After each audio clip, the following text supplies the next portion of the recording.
What's up, guys? PDC here, and we are going to be continuing our guide today on competitive Pokemon. And for what it's worth, this video will be on metagame analysis, which I think is kind of a rather broad topic. It probably won't be that long, actually, because metagame analysis is, of course, subjective. It depends on what metagame you're actually playing in, and overall, the tenets of metagame analysis is pretty simple.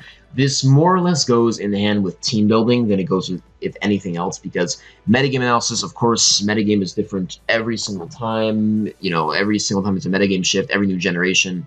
At any given moment, the metagame is almost always different, and trying to have a general broad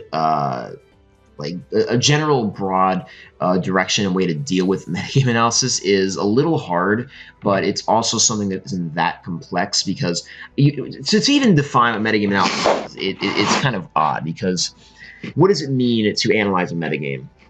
What does it mean to diagnose what a metagame is? What are you looking at? Are you looking at Pokemon? Are you looking at items? Are you looking at team usage? Are you looking at combinations of mons? Are you looking at types of teams being used? Are you looking at Z moves? Because in the Sun and Moon, Ultra Sun and Moon metagame, you have a lot of things which are pretty nuanced, and sets come and go, teams come and go, general builds come and go. You never really know.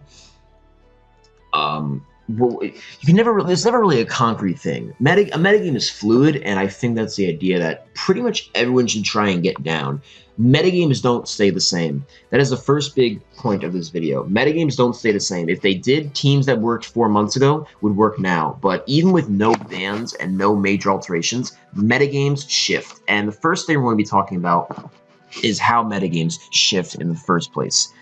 So, of course, Pokemon is a dynamic game. Pokemon is a dynamic game because people have the ability to change it. They have the ability to change incredibly minute things, and they have a lot of variants of things which they can use. There's thousands of options and combinations which people can use on the top mons or the viable mons, and each little alteration has a chance to change something. Think of it as a mutation. In biology, in genes or genetics. A slight mutation changes something huge. And that's the case with a set, or a really good Z move, or something like a team. If someone makes a really good set, like for example, when people discovered that a Z move Shift Gear Magirna was really good, everyone started using things like Toxapex and special defensive Ferrothorn and Heatran to beat it. And A-Vest Magirna, again, became really popular because people made that small discovery that Shift Gear Magirna could sweep the fuck out of the metagame. And because they made the discovery, people reacted to it. And the reaction was pretty big. Entire teams now had to change, because just because that potential one threat, people had to switch up what they like to use completely. And it's not just a set or two, it's entire team bases. It's entire combinations and synergy. When CB Zygarde became popular, people stopped using those teams which were incredibly ground weak, and they started switching up to Lando more often. They started using Tapu Bulu more. When Civitar became popular, people would start using physical walls more. When Excadrill, actually Excadrill is not that popular right now, but if Heatran or Tapu Koko, if any of these Pokemon become popular, or a specific set of theirs becomes really, really good and popular because it has a very good reactionary basis in the metagame, people will react to that change eventually. Sooner or later, that Pokemon will be adapted to and inducted into the general paradigm of the metagame. That's what I'm trying to get at. And this happens for every single generation. For example, Clefable or Breloom in DPP. People now don't run teams, or at least I hope they don't run teams, which are absolutely 6-0 by Clefable anymore, especially defensive teams. They usually have small text for it. Back, say, 2 years ago, or 2.5 years ago, people's teams just get 6-0 by it, but people adapted to Clefable. And while those older metagames adapt and change and fluctuate at a slower rate, it's still happening. So the first point is that metagames change, and that usually change is reactionary. When you have a new set that's pretty big, or even a new team, it can be a team too, like ABR can come up with a really good team like the CB Weavile saw in Gen 6. The metagame had to react to that. The metagame had to react to how to beat a CB Pursuiter plus Sableye, which is fast. A team that's the metagame had to adapt to beat that. And even though sometimes it takes a while, usually adaptations happen pretty consistently. They're not always big and huge either. They can be small. They can be EV spreads. They can be items.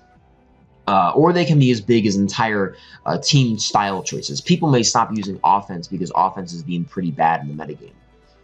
Halucha is another example because people do not like using teams that are 6-0 by Halucha now, so in tournaments you see people using the shit out of Zapdos, which in turn can create a reaction to people using the shit out of Civitar, or people using the shit out of Mons which benefit from Zapdos being on more teams, or teams built around Zapdos being on more teams. Or just in general, people now need Halucha checks, so people are going to start using Mons which beat those Halucha checks or can lure it.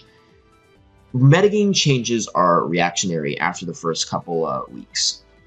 People in the first couple weeks of a metagame usually just are trying out random shit, but once they find out what's good, the metagame is going to be on a continuous reaction basis to what is good and react to that, what is good and react to that, and what is good and react to that. This is why I have usage up, because right now Lando is at 51%, hella high usage, and people are eventually, sooner or later, going to start reacting to this. Maybe not on the ladder. This is ladder statistics. SPL statistics I should have had pulled up too. But eventually, and in tournaments in like SPL, you can already see that Lando is being used less. And people are adapting to using Lando T-list teams and are adapting to using Mons which beat it and lure it. And Lando T is slowly but surely dropping in usage and dropping in win rates. So you also have things like the viability rankings. Right now, Lando T is S rank, and you also have an S- rank for Mons like Heatran, Carton, and Toxapex. These are the Mons usually down to about B rank. Usually it's around B rank.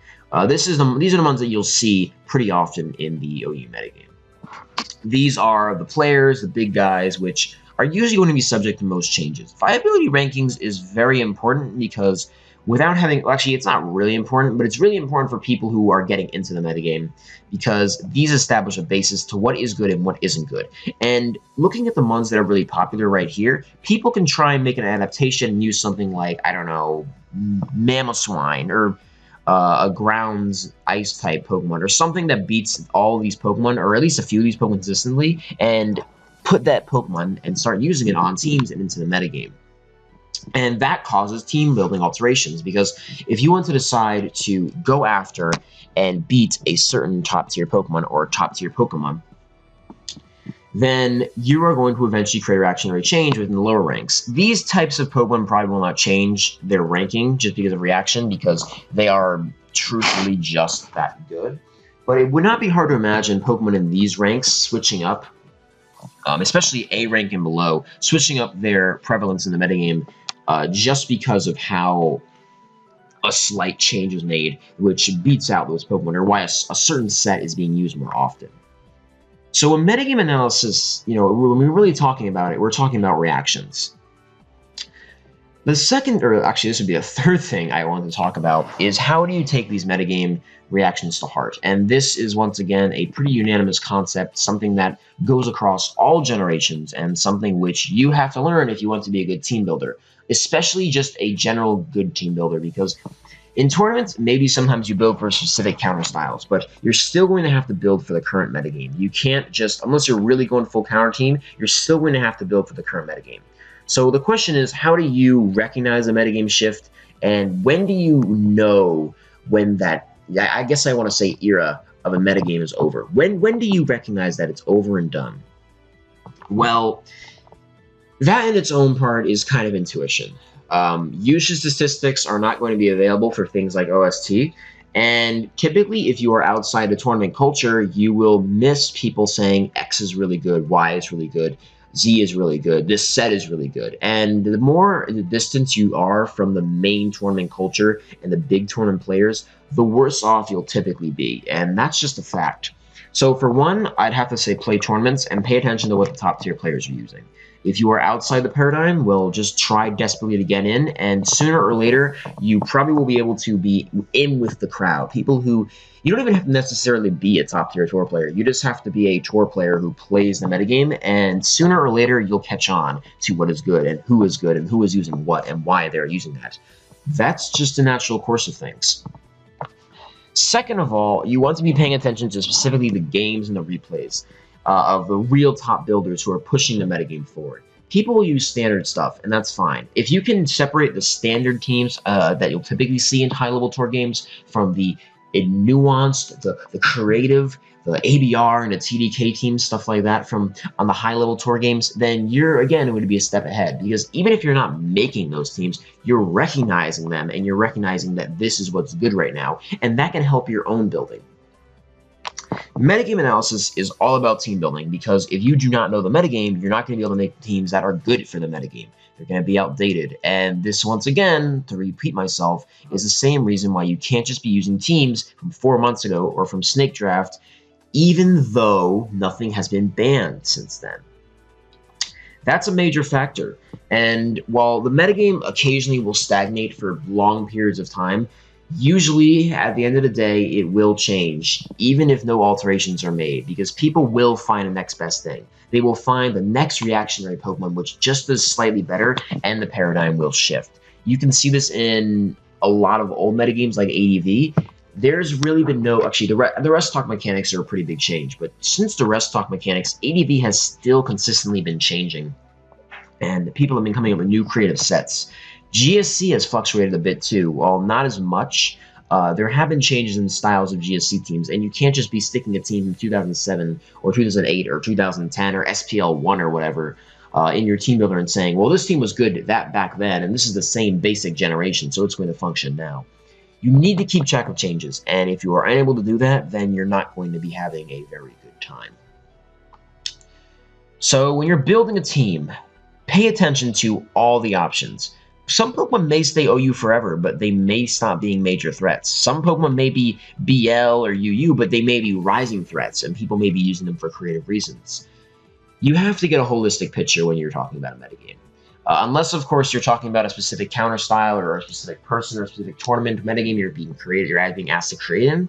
Generally speaking, when you're team building in a big tournament and you don't really know what to use, and you're not really building specifically for the opponent, choose generally and look at the metagame for what it is. This seems like a very, very elementary concept, but just acknowledging how the metagame is and what is common, what is popular, and asking yourself, how can I beat that, is going to make your building that much better. Because instead of trying to build specifically with the paradigm, which is fine because standard teams are standard for a reason and they're good for a reason, try and look for things which are transcending it and going to push it forward. So anyway, guys, that was metagame analysis. Pretty easy concept. Just look for things that can push the metagame forward and give you an advantage over everybody else, basically. And with that, I think I'll see you guys on the next one.